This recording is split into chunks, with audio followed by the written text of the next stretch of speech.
Stories are going to come out in the days following it, some very tear-jerking, heart-wrenching stories, and one of them has emerged this morning that just really pulls at your heartstrings. Yeah, there's a common theme with three of the victims' stories, and you may have noticed that three of the young men who were killed all died shielding their girlfriends from gunfire. They were all in their 20s. 25-year-old John Blunk, 26-year-old Matt McQuinn, and 24-year-old Alex Tavies. They all selflessly gave their lives so that their girlfriends could live.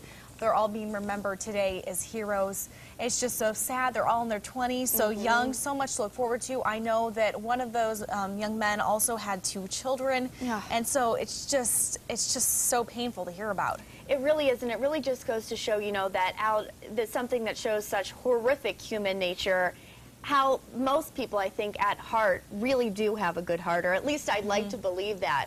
And, one of the stories that was kind of cute, how they met, the girlfriend walked up to the guy in the mall, gave him her phone number and said, call me. It was immediate attraction, just little cute things. And, it's just so tragic. Yeah, he was a security guard, and she just thought he was so good looking, she had to give him her number. Right, and there you go. Well, we're going to move back to Buffalo now and talk about something more local. A love letter was written about Buffalo by an attorney, and it was actually published in the Huffington Post, and since then it has gone viral around town. It was published in the travel section of the Huffington Post. The local attorney obviously wrote it. Here's one of the good experts. Yes, it gets cold. Yes, you haven't had Major League Sports Championship. Yes, you are a bit out of the way, but you have a lot to be proud of. U.S. presidents, Nobel Prize winners, astronauts, and manner of notables have called you home. So have I. Yeah, and another one she had said, when people introduce me by saying I'm from New York, I promptly point out to them that I am from Buffalo, New York. And I joke that you can't take the girl out of Buffalo, or you can take the girl out of the buffalo, but you cannot take the buffalo out of the girl. We've heard that saying before. You will always have my heart, she says, about Buffalo. So kind of fun to read that little letter to Buffalo. Yeah, I'm sure we can link that up on wingingit.tv. It also talks and praises about the local architecture, all the festivals we have going on here.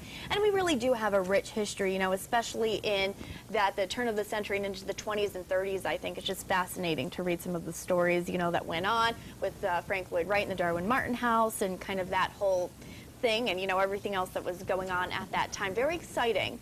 Okay, well, we're a few days away from the Olympic opening ceremonies, but they're not getting started without a few controversies. We've been talking about a couple of them, and I think our plan is going to be to maybe talk about a few each day. So the one we're focusing on this morning is the new mascots. One, Big Ben Wenlock. He's supposed to resemble Big Ben, obviously. And then here's another one. This is called Mandeville, and he is the Paralympics mascot. Some people are having trouble deciding whether the one-eyed mascots are cute, scary. What do you think about this, Emily? Well, the clock, it kind of reminds me of Beauty and the Beast a little bit. Yeah, I was thinking that, yes. It absolutely looks like the clock. I mean, use your imagination. I think this is one of those situations where, kids use their imaginations. They'll probably think that they're cute. They're fun. I think that there's other drama with the Olympics, though, that's just come on. Yeah, and we're going to be, I think, talking about that tomorrow. But I have to say, growing up as a kid, the Nagano Olympics with the Snowlets, I don't know if you're watching, you remember them. I was obsessed with the Snowlets. T-shirts, dolls, everything I could get my hands on. And I never forget that Olympics because I really got into kind of the mascots that they had. So hopefully, the younger generations can relate with this because it is so exciting, and it's inspiring to watch somebody that's so dedicated to something to make it to such a huge platform. So do you think that you would have thought those were cute as a kid? I don't think so. I really like the Snowlets.